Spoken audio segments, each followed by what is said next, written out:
Hi guys, how are we? I think we're live. Denise, can you hear me okay? It's a bit chilly. I've turned the heater on to try and warm the room up. I've got a coffee in the machine. So I wonder if it's going to come up on here. If I can get you guys up on here. Let's see if it's going to work. Live.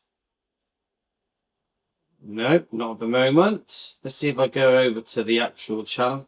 So we are going to do a Riley Keough interview, a recent one. I want to just listen. I've not heard it. I've only heard a few minutes of it. Thought we could go through it together. Let's give you guys a chance to join us. I just wonder if it's going to let me. I'm just trying to see if it's going to let me look at your comments. So, Denise, we're definitely on. We're on Elvis Presley fan on Keough, yeah? Are we on Elvis Presley fan on Keough? Tell me. I'm pretty sure we are. Let's just double check. I'm trying to see if I can get your comments up. Okay, where are we? Denise, can you hear me okay? Are you hearing? I need a shave, guys. I need a shave. Right. Let me just tell the camera to follow me while I make my coffee. Is it going to? No, it's not. Oh, well, it doesn't matter because at least it's working. All right, it doesn't matter. Yes, we're on. So we're on. Right, okay. I'm just going to make quick. I'm just going to get my coffee out of the machine. I wanted to get it on here just so that I could message you, but it doesn't matter because I can message you. It's just odd that it's not letting me see you guys. Find that a bit odd. Okay. Let's see if I can try and watch you guys on the other one. Aha, it's working. Okay, I like that. Okay, so I can check your, at least I can see your messages. Right, so I have got earphones now. Some cheap old iPhone earphones so that it doesn't echo. Because when I watched the last couple of videos I did, there was too much echo when I played videos.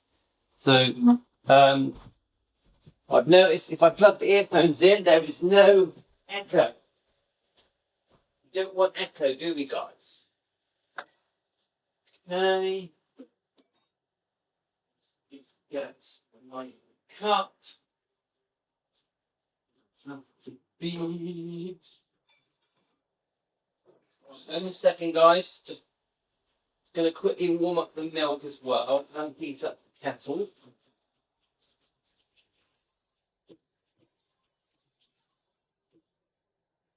Gives you a chance to get a few people on.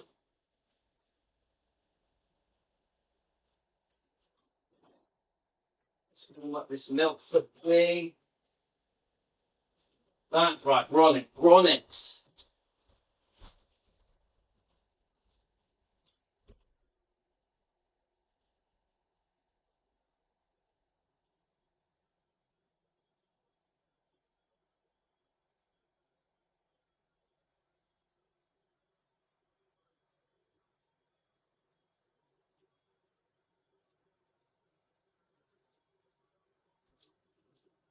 Okay.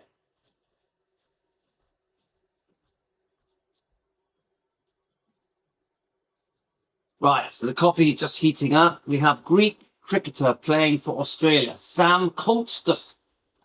Very interesting. I'm not into cricket. Some of my family are, like my son who is 14. He's into cricket. My wife's brother, my wife's brother Gino, who is like 37, played cricket professionally, and my wife's father played cricket professionally in Bath City. So there is a bit of cricket in our blood. He's only 19. Wow. Hey, Linda. So we're going to do two lives. We're going to do this one, and then we're going to do another one here. We're going to do a diet live. We're going to review Dr. Ken Berry's advice. But right now we are going to listen to Emma, I think her name is, and her interview with Riley Keough. Okay, so let me just grab my coffee.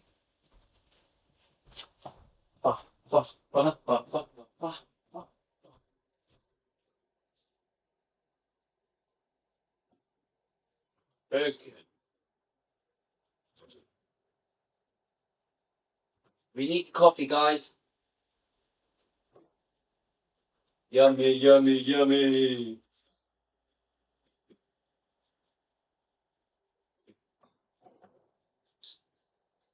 Okay.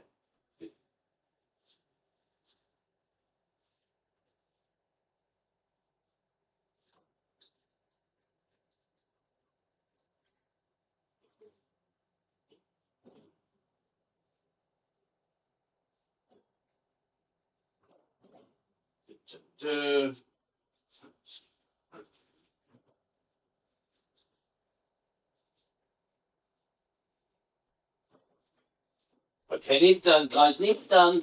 Just a minute. Giving you a chance to join on.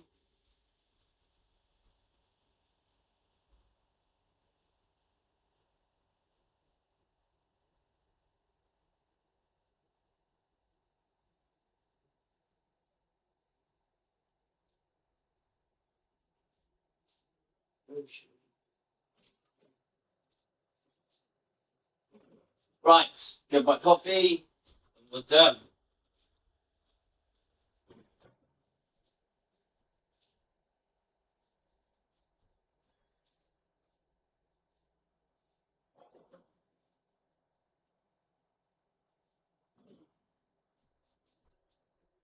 Right, that's it. Let's keep this room warm. Okay, let's see who we got here. Hi everyone. So we've got Denise, Linda, and Debbie. I have messaged a few, but I know a lot of you are asleep. A lot of you will watch this later, and which is fine. Now I have started doing videos early in the morning that I'm posting because just trying to find time to do the videos is almost impossible. So I thought, well, if I get up really early, I get up around 5 a.m. I can do a couple of videos and then post them, and I posted them as a premiere so you guys can still comment on them, which is what happened this morning with the video about why we defend Elvis Presley. Yeah, so I did a bit video trying to explain in 45 minutes why we defend Elvis Presley. I thought it was quite good. I quite liked it. Did many of you watch it? There's only a few of you here. I'm going to be doing that regularly. I'm still going to be doing my daily live streams. There is, hi Carolyn, 5:40 a.m. where you are. Right, so it's right here in England. It is 8:40, so you are 5 hours behind me. So hi Carolyn. Carolyn, I did do a Dr. Ken Berry beginner's guide this morning on here, and I'm going to do part 2 of that in a minute. Yeah, it's going to take a bit of getting used to, Linda. But at the moment, there is a lot of emphasis on this channel. So Elvis Presley fan on keto is going to get 80% of my attention. We're building this channel up at the moment. This channel needs to be up. We're still going to do defending Elvis every day. Yeah. But the emphasis is here. Yeah. So you will find more of the videos will be here. We're going to do 2 lives now. We're going to do this one, reviewing Emma's interview with Riley Keough. And then straight after, we're going to stop, come back on, and then we're going to do part 2 of Dr. Ken Berry's beginner's guide on the carnivore diet, the keto diet. This is my plan.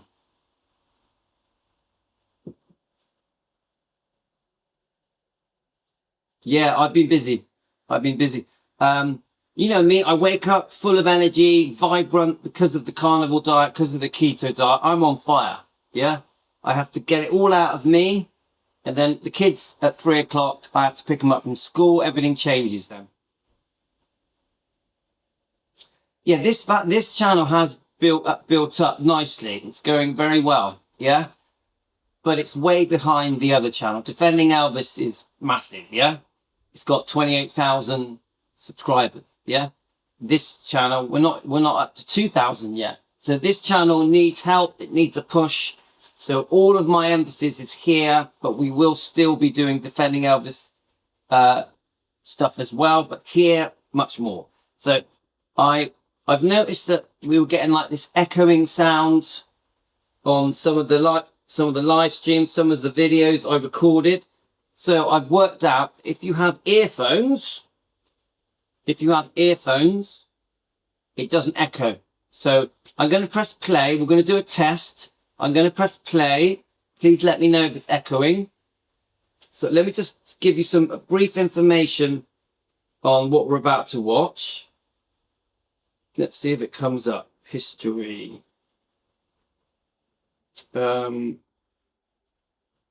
So I stumbled across this interview with Emma. I think she's known as Call Her Daddy. I think that for some reason she does Call Her Daddy podcast. I've never heard of her. So let's just get her up and just say, let's just get her up. I'll give you some brief info on Emma. Please go over and subscribe to her. Her thing looks great. Now, this was recorded 4 days ago. Yeah. It's got like a space age background. It just says, let's have a look. Let me read it. Join Alex in the studio for an interview with Riley Keough. Riley reflects on her unconventional childhood as a granddaughter. As Elvis's granddaughter discusses her famous friendships with Dakota Johnson, Zoe Kravitz, and reveals the time she secretly got arrested. She also opens up about her complicated mother-daughter dynamics and experiences with commitment issues, addicts, drug addicts, and grief. Obviously, passing of her mum, passing of Benjamin. So quite a serious interview, guys. Please subscribe to Emma podcast. I don't know if you can see it. It's not coming up, is it? It's just, come on, where's your focus? Here we go. Emma podcast. Please subscribe to it. Emma podcast. Important, because obviously I'm using her footage. So I do want Emma, obviously, to get you guys to subscribe to her. But I thank Emma podcast. I think Call Her Daddy is her other YouTube name or TikTok, Instagram name. Please subscribe. Okay, guys. So let's just press play. I just want to do a quick test with you guys. I'll press play. Please let me know if there's feedback. If there's echo. I just want to make sure we have no echo. I've got to put the earphones on. Don't really have a choice. Don't want to put them on. But if I don't, you definitely get a very strong echo. So let me know if there is an echo. And what I'm going to do, I'll get you up on here so I can read your comments. Let's get you up. Okay. Right. So I've got you up on here so I can see your comments. Let's press play. I've started about 9 minutes in because I wanted to get into the topic of Lisa Marie and obviously with Riley. So this is a very recent interview with Riley Keough. We defend Elvis Presley and Riley and all of the bloodline, all of them. So it's important, guys. So the test is there an echo? Is there an echo? This is the test. Okay, guys? Let's press play. Soul. Thank you. I think that I would say I am a loyal friend. I do really. So let me know if there's an echo. I'll quickly top up my coffee with hot water. I think. Like, allegedly. Allegedly. Okay, let's talk about the book. It is so fascinating, like what you wrote about. Yeah. From Here to the Great Unknown. First of all, just to tell the Daddy Gang, my audience, how did this book come to be? This book came to be because my mother. There shouldn't be an echo. In the middle of shouldn't writing be her autobiography, and in December, she came to me and said, Volume is low. you Okay, I know, can turn that I up a need little help. bit. Like she couldn't, she didn't really, I think she just got to a point where Okay, she is that was better? Try that, guys. feeling frustrated, and she didn't like talking about herself. Is that so loud writing enough? autobiography was difficult, and she asked if I would help her. And then she Right, okay, guys. So I've just turned the volume up a bit. I don't want it to be too loud because otherwise my voice will be quiet and the video will be very loud. So let me know if this is loud enough or too loud. passed away a month later. So I just found myself, like, it was just this thing that I had to do. So I just completed her memoir, which was, you know, very intense. I don't really How want to long go. did it take you? Oh my gosh. Let me just pause it. Probably about a year. Yeah. Wow. Start to Hang on a finish. minute. How do you think like having that Right, I want to be careful that I don't turn it up too much because otherwise when this gets uploaded properly, it will be, the video may be too loud. So we need to just get it loud enough so you can listen to it. Not loud enough so it's a problem. Okay? Can't hear it. So Denise, can you hear it okay? Because obviously you get on your end of things, guys. So Teresa, can you hear the video okay? Let me press play. project to work on after your mom passed, like help So you I'll work listen through to your it on feelings? here as well. Well, I think that when I started working on the book, it was only like 3-4 months after she'd passed away. Let me just So listen it to was it over it. very like intense, and I didn't really want to be doing it, to be honest. It felt like this thing I had to complete. And so I was a little bit resistant in the beginning, and it's also like it's very out of my comfort zone to write a story or tell all of the things, like my family's personal, all these vulnerable things about my family. Right. It's not something that I would do otherwise, Yep. you know? So there was a lot, I felt very, very resistant, but ultimately I was doing it for her, and it's what she wanted. And I knew how much she wanted to finish her autobiography and share her story, so people could understand her more, and also so she could relate to people. And she's been through so much, and I think that Okay, I'm back. largely Sorry about why that. she did this Right. was to Let kind of me share just her check your experience of comment. grief and addiction. Right, I need to and just these very- rewind it. Okay, let's talk about the Right, okay. Right, let me just check your comments. I'm just going to go I just went into the other room and I'm going to turn it up just a touch more. And I think we'll be okay. Yeah? Okay, guys? Okay, right, let's start doing it.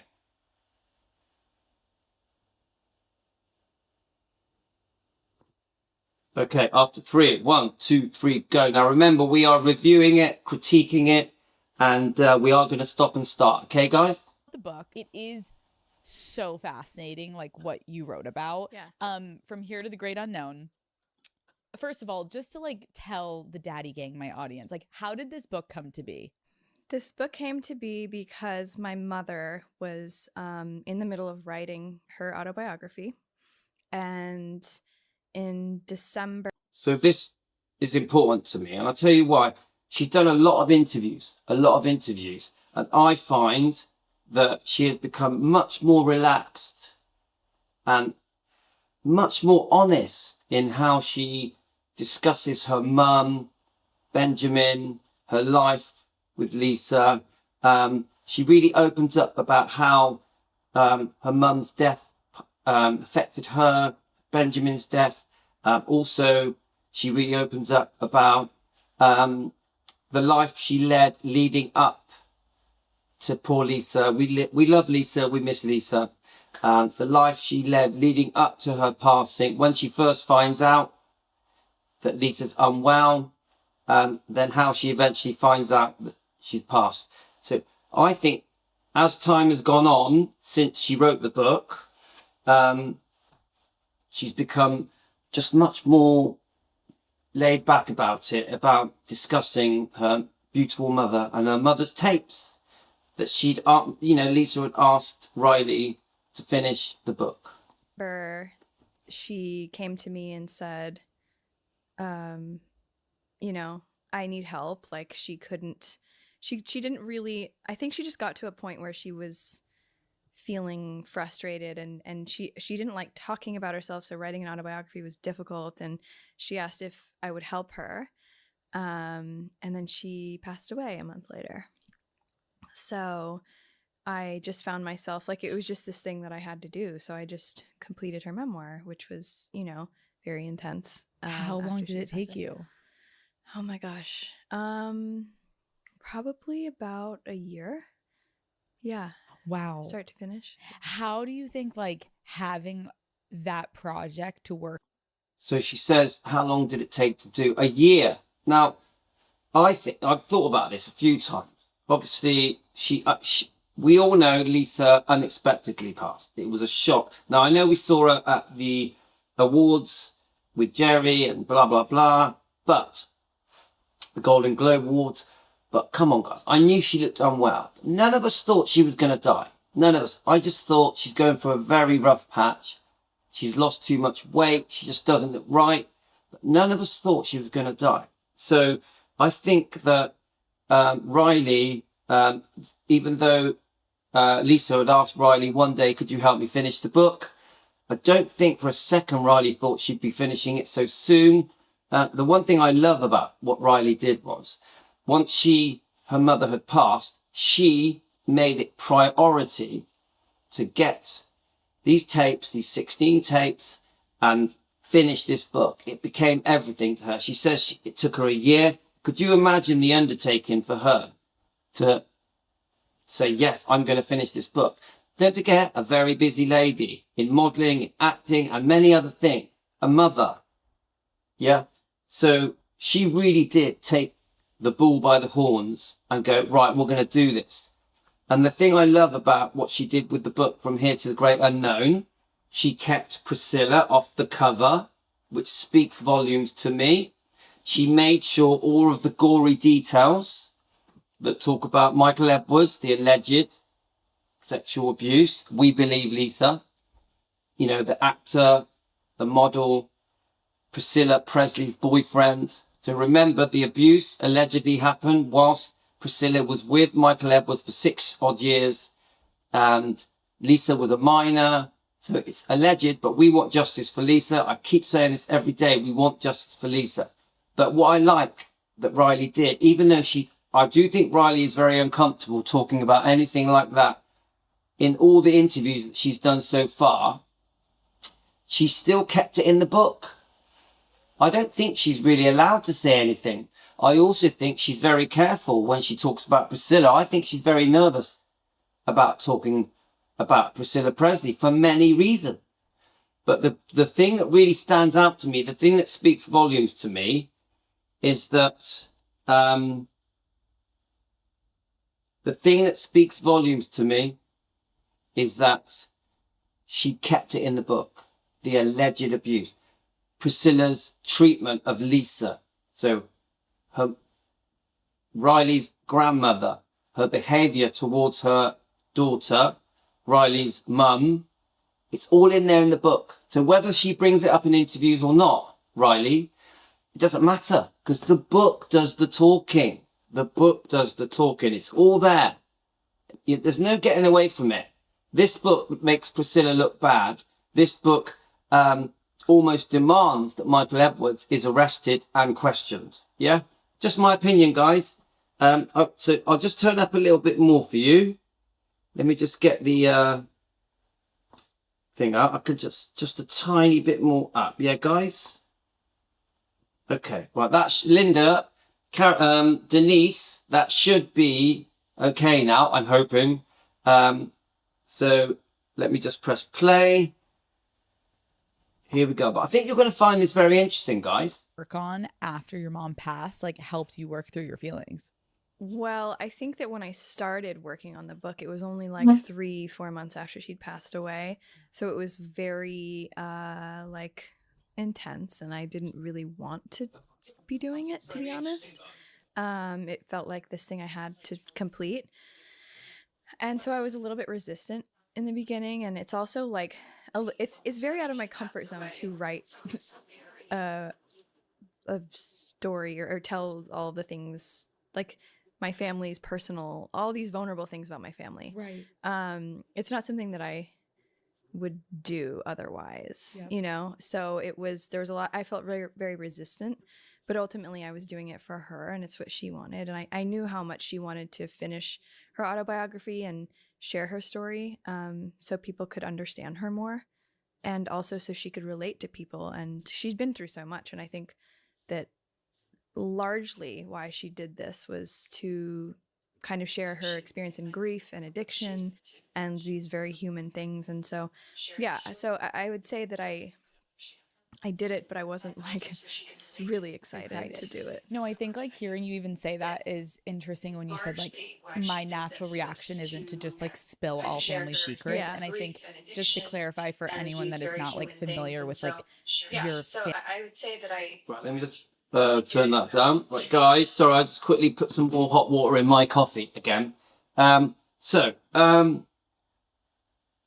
She, the last few words that she says, let's have a look. Louis will be driven mad by us. Ha! So, guys, just quickly say, is it loud enough? Is it now too loud? Or is it just right? Shall I turn it down a bit? Is it okay? So she basically has just said that Lisa wanted the world to know, to put her feelings on tapes, then in a book. Now, remember, the types of things that Lisa shares in the book, From Here to the Great Unknown, let me get it. You know, there's some very intimate details here. But she also talks about, you know, Michael Jackson and many other things. My point is, Lisa wanted the world to know what went on in her life. Yeah? Are we agreed there? But Linda, it's not too loud now, is it? Just let me know. Is it too loud? Right. Now, Lisa wanted us all to know about Michael Edwards' alleged abuse. She wanted us to know. She wanted to know where things were going wrong with Priscilla, that it felt like Priscilla didn't love her. It felt like Priscilla was turning a blind eye on Michael Edwards' abuse. And many other things. There's a lot of different, very heartfelt topics. There's, you know, there's some quite upsetting things in here, but there's also many happy times. You know, even she says that her and Priscilla would go through good phases and get on very well. It's not all anti-Priscilla. Okay, so as long as I'm not too loud, Lorna, that's the main thing, because otherwise that may distort when I upload this. Right, so let's keep going. You know, I have to say, Riley went out of her way to make sure this book was finished, not just finished. She did a book tour. She made sure, not only will I finish the book and keep all the gory details in the book, because she knew her mother wanted the world to know, wanted her family to know, wanted the police to know, wanted everyone to know the wrongdoing of Michael Edwards, the alleged wrongdoing, in my opinion. Just opinions, guys. Everything I say here is opinions. But she also did a book tour. She didn't have to do a book tour. She could have just released the book. She didn't even have to finish the book. She could have just gone, do you know what? I will finish it in my own good time. I'll finish it in 5 years. No. She wanted to finish the book now. You know, just months after poor Lisa Marie died. So I think it was really important to Riley. She wanted the world to hear her mother's words as soon as possible. That says a lot to me. That says she wanted people to know about all the wrongdoing, Michael Edwards, Priscilla, and more things. Yeah, guys. So that's just how I see it. Okay, guys, let's keep going. family lineage. Like you are Elvis's granddaughter. Your mom was Elvis's only daughter. Yeah. And so I get what you're saying is like, it's a very famous family that you come from. So to write basically like a big book being like, here's detail. Do you know what? She says it's a very famous family that you come from. Come on, guys. Does it get more famous than this? Elvis Presley, Priscilla Presley. Come on. Whatever we feel about Priscilla, She is a very, very, very famous person. Very famous because of Elvis. But I would say Elvis still is the most famous man, one person that ever lived. The name Presley is probably the most famous name ever. So this Emma has a good point. Detail by detail what went down. Usually we don't get that from very famous families. Yes, and you know, particularly in my family growing up and with my mom, she was extremely private. She hated talking to the press. She didn't want to be famous. Like, she was born into a situation she really didn't enjoy. And growing up in the world we grew up in was very private, very secretive, very like everything was a security issue. Like, there was no talking to friends about things. Like, our family stuff was, you know, everything was very private. So it was a lot of I had to push through that sort of uncomfortable feeling of like sharing all of this information. But the other thing is like, So is she? I think she's saying that that Lisa was very private, and generally everything was kept quiet, kept secret. The kids were kept out of the spotlight. I think we know that Lisa was a fantastic mum and absolutely worshipped Riley, Ben, and the twins. And so she's saying that suddenly having to write this book From Here to the Great Unknown, suddenly she had to push through that and tell the world the secrets, Lisa's secrets.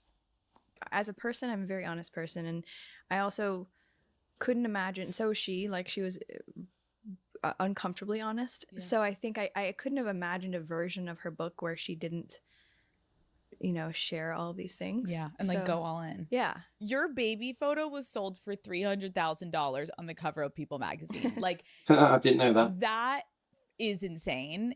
What's insane is like $300 then was like 300,000. 300,000. Sorry, $300. It was like $1 million. Like, yes, close to $1 million.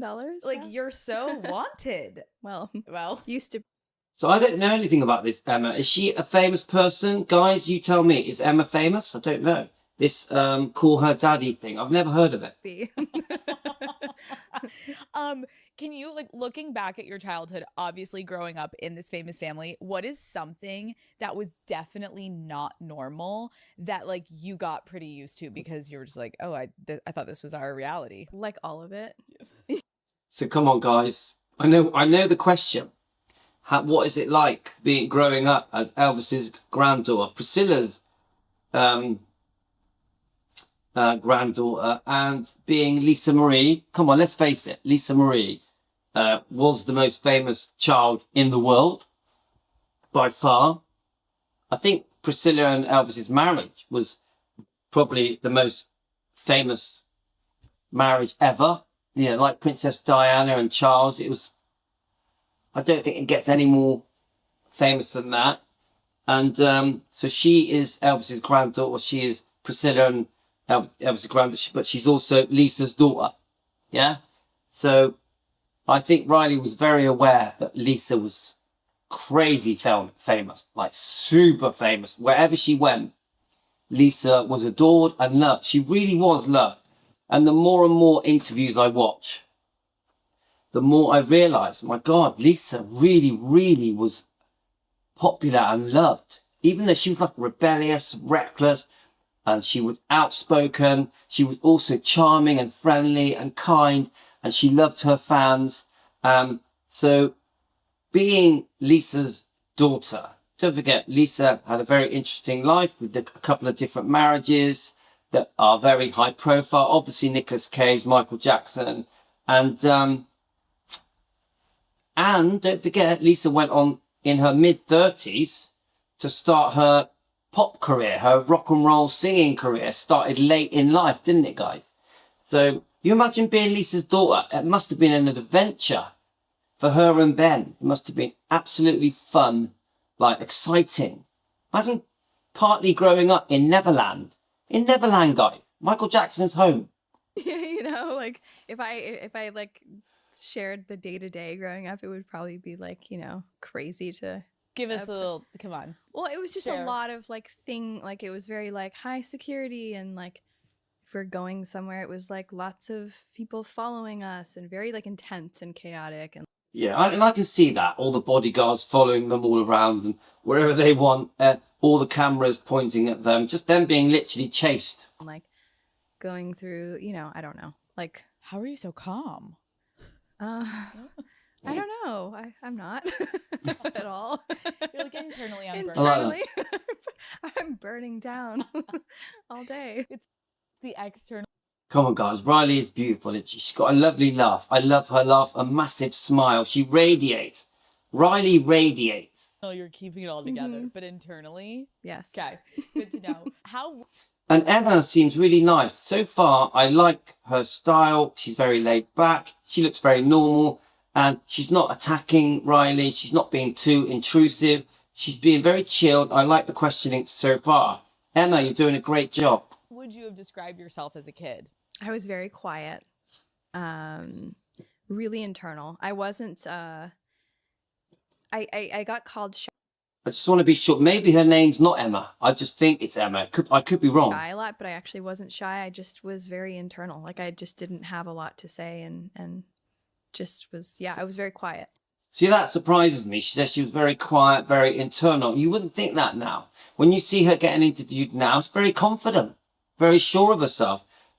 I was like that actually most of my life until I started to realize that people would perceive that as rude. So I've really pushed myself to you know.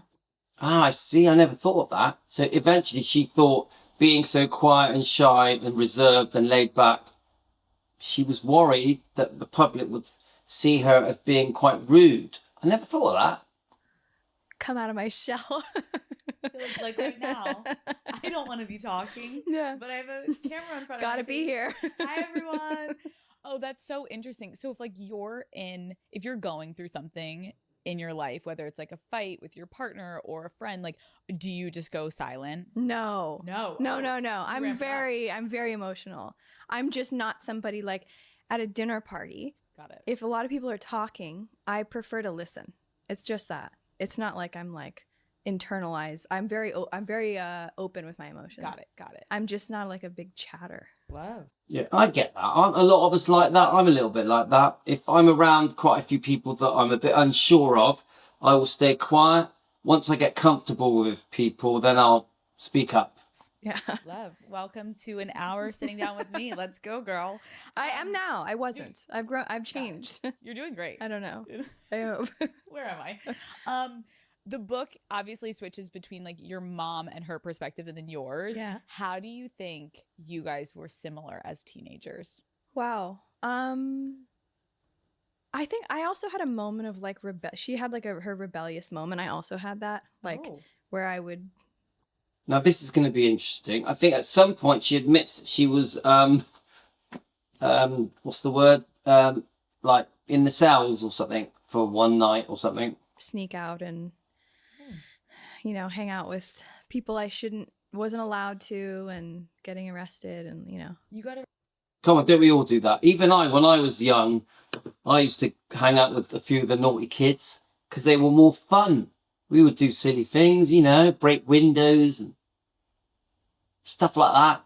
So I think all teenagers, my kids definitely go through that rebellious stage, don't they? Arrested? I did. I did. I've never said that. No, you're like, wait, this is why publicist is supposed to come. Where's my Right, so she just admitted that she got arrested. publicist? Come in. No one's here to save you. Wait, that's kind of like. I was arrested once. Yeah. Is it a good mugshot?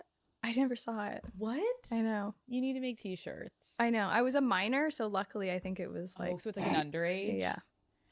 A lot Funny. of people that Interesting. I know got those. Those Really? were like, I was like so terrified to get one because I like needed to go play like soccer, and if you had one, you couldn't play. It was a whole thing. Right. But like I was there. You I got just you was, got like, a mugshot. You didn't get. Your I didn't get a mugshot. Okay. But now in hindsight, I'm like, would have been like a little edgy. Been a good So I had an story. edgy moment. No. Wait, what was it for? Just drinking? It was for. Oh God. I can't say. Come on, guys, let's be honest. All of us at some point had a drink, yeah, or a cigarette. For me, it didn't start till I was, with drinking, it was more like nearer 15, 16. But we used to smoke bearing in mind this was the late 70s, we'd have a cigarette at school when I was about 12. We'd have a cigarette. Isn't that mad? So that would have been about 1979. Come on. How many of you here had a sneaky cigarette at school? Come on, let's see you admit it, guys. How many of you here started drinking around 15, 16? Come on, guys, let's own up. See this. My public, it was for breaking and entering. Oh my God, what? Where? So Ooh. it was actually so I went to a party at my friend's house, Okay. but I didn't know that it wasn't my friend's house. It was a house for sale. Ooh. And so most people, like the police came, and most people like Come on, everyone did it, didn't it? Everyone did it. got away, and then about 10 of us got Debbie, you're very naughty. arrested. My mom was pissed. Did she try to like get it not in the papers? No, she was like, "This is on you, girl." Yeah, got Rora, got everyone admitting that they had a drink when they were like 15 and they would have cigarettes when they were like 13. Yeah. Oh my God. But Luckily, it wasn't in the papers. was your mom someone that would punish you? Like, are you getting grounded? I was grounded. Oh yeah, I was grounded for like 3 months, and I was grounded on my like. So, come on, let's lead that. I was 13 when I had my first cigarette and drink, laugh out loud. Pretty sad. I can't imagine my kids doing that. I've been pretty lucky with my kids. They were older than that when they did things like that. So I think I've been very lucky. 16th or 15th birthday or something. Yeah. That's tough. I was grounded, and she was in Las Vegas, and I had to call her and tell her to come back from Vegas and pick me up in prison. I've never told anyone this. Wow, this is like worldwide news. So basically, she got to get her mum, Lisa Marie Presley, to pick her up from prison for getting pissed. Yeah? You're like, Mom, I'm in jail. She's like, I'm on the strip, bitch. What? No. Yeah. So she's like, I can't get there, so she sent my aunt to come get me, and so I had a moment. I had a moment as a teen. So Lorna says, I had my first cigarette when I was 14 and my first drink when I was 17. That's pretty sensible, Lorna. Teenager, and she also did. Love. Yeah. Love. Okay. Denise says, the police put me in a lockup. You write a lot about like the different relationships that your mom had romantically throughout your childhood. When you were 5, your parents got divorced because your mom wanted to marry Michael Jackson. Mm-hmm. Right, so this is going to be interesting. She's talking about when Michael Jackson, or should I say, when Lisa wanted to marry Michael Jackson. Pretty sure she was with Marco. No, let me get it right. Sorry, she was with Danny Keough. Danny Keough, wasn't she? So she left Danny for Michael Jackson. Yeah. Let's see what's said. How was this explained to you as a kid, like that they were getting divorced? So Now, come on, that's an interesting question, guys. my mom, we were in Florida, and I was sitting on her lap, and she said, me and your dad are getting a divorce. And I took, like, the way I received it was that he wasn't my dad anymore. And it was like, it's so memorable to me because I just Yeah, I'm not surprised that that's memorable. Was quite a big deal, wasn't it, guys? was destroyed. I didn't understand what a divorce was. So I think one thing we have worked out, guys, is that Riley was very, very close to Danny Keough. Danny Keough does seem to be a really nice guy, doesn't he? Unfortunately, there is a Scientology background, which is worrying. But overall, Danny seems like a real great guy, yeah? So I just thought, like, he's not my dad now. But the great thing was shortly after, like, they were so close and they really cared about keeping them, our family dynamic the same. So he was at our house and staying over. And so he was there a lot. So I think I kind of forgot about it, which was so you amazing. got to see like a very loving relationship.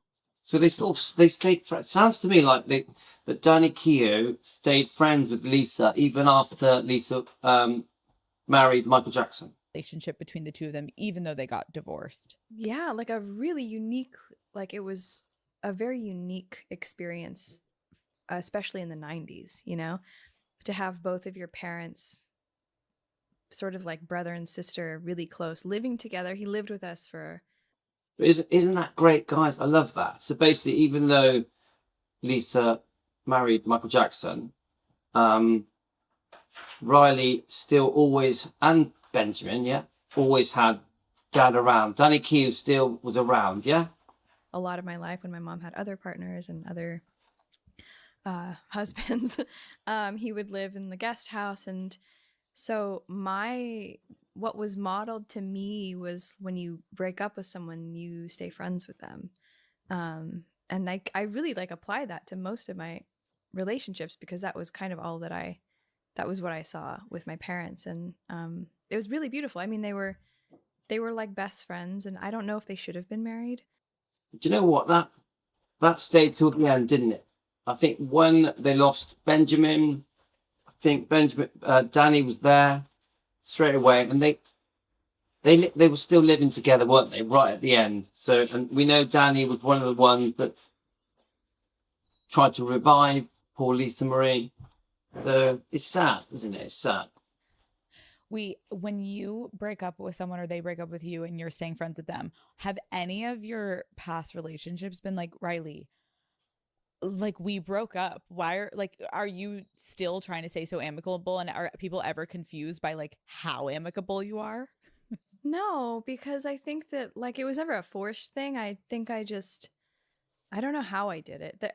There was like one relationship that there was, no friendship there, but for the most part all the other ones, I don't even know. I wasn't like consciously thinking about it. We just ended up friends. And it's just kind of like how you were raised to think that that's how you go about it, Mm-hmm. which is probably in hindsight like I don't know. Do we think it's a better way to go about it? Like, well, is it my easier? feeling was always like, this is a person that I love, that I spent a lot of time with. Why wouldn't I have them in my life? Yeah. If, unless it was like some like crazy unhealthy situation. Yes. Of course it's uncomfortable for a minute, but I think ultimately if it's someone that I really cared that much about, then I'd want them in my life somehow. We just skirted past the big name, Michael Jackson. Okay. Let's go back for a second. So guys, come on, we all want to know about Michael Jackson. Many of us are Michael Jackson fans. I was a massive Michael Jackson fan all through the 70s and 80s and 90s. I've always been a massive fan. Obviously, everything is made much more complicated because of all the allegations. So it's complicated, guys. It's a tough one. But I still feel a love for Michael Jackson. Do you guys feel a love for Michael Jackson? And it's hard. It's a tough topic, isn't it, guys? Let's listen to it. So on top of like your family already being obviously so famous, how did your life get even crazier when Michael entered the picture? Because he had his own slew of like paparazzi and people following him and a media empire essentially. Mm-hmm. Our life wasn't crazier because that was already there. That already existed, like the press and the crazy, the paparazzi and all that. But her life, I think when she saw Michael's life, there were things that he had that she didn't have. Like she didn't have a plane at the time, or things like that. And so she then was like, oh, I should have a plane, and I should have a this and that. And so our life in that way kind of got bigger because before that she was with my dad, and my dad, their life was very simple. Not with the press and the craziness, but in terms of like at home, like she didn't have 10 million assistants, and she didn't need all of that. And I think, do you know, I love that she had that type of life with Danny Keough, just a very normal life. I love that. And she didn't need it. She didn't need the planes and all the extravagance. I think I like the fact that Danny Keough was a very grounded type of person. I love that. that changed. How did your mom try to protect you and your brother from the paparazzi during all this? It's so funny because Carolyn, I think everyone was. Yeah. No one really knew that it was all going to turn so sour, did they? I'm not going to say if I believe if it's true or not. I don't know. I just know that all of it was very disappointing for everyone. No one wanted to think bad of Michael Jackson. We all loved Michael Jackson, didn't we? We grew up watching Michael Jackson. I get tagged in these photos all the time where we're wearing like a hat and glasses. And I'm like, what does that do? Like, it's so weird. Stunning. Like a hiding our, chic. I don't know. Like, I guess they attempted to hide our faces, but it was like impossible. What is the most like extravagant thing Michael did for you and your brother? There was a lot of like closing down things for us. Well, it was kind of like the only way that our family could do things. Like if we wanted to go to a toy store or like something like that, like, or ride rides, or so it wasn't I don't know if it was necessarily done for us or if just for like our family situation where we had to shut the the toy stores and stuff. But there was one memorable time in London where we were in the toy stores. So interesting, like hearing that, because now I know obviously you have a daughter. Mm-hmm. Growing up with such lavish things around you, have you thought to yourself like that was so normal to you, and like how are you going to parent differently than how your mom parented you? I think she was an amazing parent, and she wanted us to have, I think like her father did, these amazing experiences all the time. For me personally, I think that the problem there could be for some that when you're used to so much, it's hard to find joy in simple things. And so I really want my children to be able to find joy in just, playing in the backyard and doing normal kid stuff and not need like elephants and circus and, like all these things all the time. Yeah. So that's probably what I would do differently. But I think her intention was really, wanting to give everything she could to her kids. Have you had a hard time like finding happiness in the simple things since you were around such wealth and big? Let me just quickly go back on that bit because I think it's important. That just last bit that she said. Let us say it and then we'll talk about it. Normal to you, and like how are you going to parent differently than how your mom parented you? I think she was an amazing parent, and she wanted us to have, I think like her father did, these amazing experiences all the time. For me personally, I think that. So to me, I get the impression that Lisa was the type of person that just wanted the kids to do everything. Yeah, she wasn't the stay-at-home, watch TV type. She was like, wanted them to have as many different experiences as they could. The problem there could be for some that when you're used to so much, it's hard to find joy in simple things. And so I really want my children to be able to find joy in just, playing in the backyard and doing normal kid stuff and not need like elephants and circus and, like all these things all the time. Yeah. So I really like that. Riley's way is just keep things very simple. It's just that they have normal lives. Yeah. Not surrounded by paparazzi and all the fame, the glamour, the glitz. She just wants, obviously Tupelo, she wants the kids to have normal lives. I like that. That appeals to me. I think Paul McCartney was like that, wasn't he? With Linda, with his kids. He wanted them to just feel what it's like to feel normal. I feel the same with my kids. I want them to have very normal, simple lives. And that's just the way I am. So that's probably what I would do differently. But I think her intention was really, wanting to give everything she could to her kids. Have you had a hard time like finding happiness in the simple things since you were around such wealth and big moments? I think that there was a time in my life where I was like, oh, we're not gonna, let me think of a good example of this. Mm-hmm. Like even going to dinner growing up was like 50 people. It was like a big deal. Everything was a big deal. Okay, 1 second, guys. So, we're all talking about drinking and smoking and that, what we all went through as kids. Yeah, guys? I gave up drinking over 10 years ago. I gave up smoking well over 10 years ago. I don't drink, I don't smoke. But if it's a celebration, I'll have a couple of drinks. Like if I go on holiday, I'll drink by the pool. New Year's Eve, I'll have a couple of drinks. I don't drink. I have no alcohol in the house. I don't keep alcohol in the house. Obviously, my teenage kids will drink, like my 16-year-old and my 18-year-old. They'll go out and have a drink, but not in the house. Yeah. So you know, I ran loads of bars and nightclubs and discos. I'm not a big fan of alcohol. It did bring out the worst in many of the customers that I had. I had some pretty bad experiences with customers that were too drunk. So I'm not a big fan of alcohol.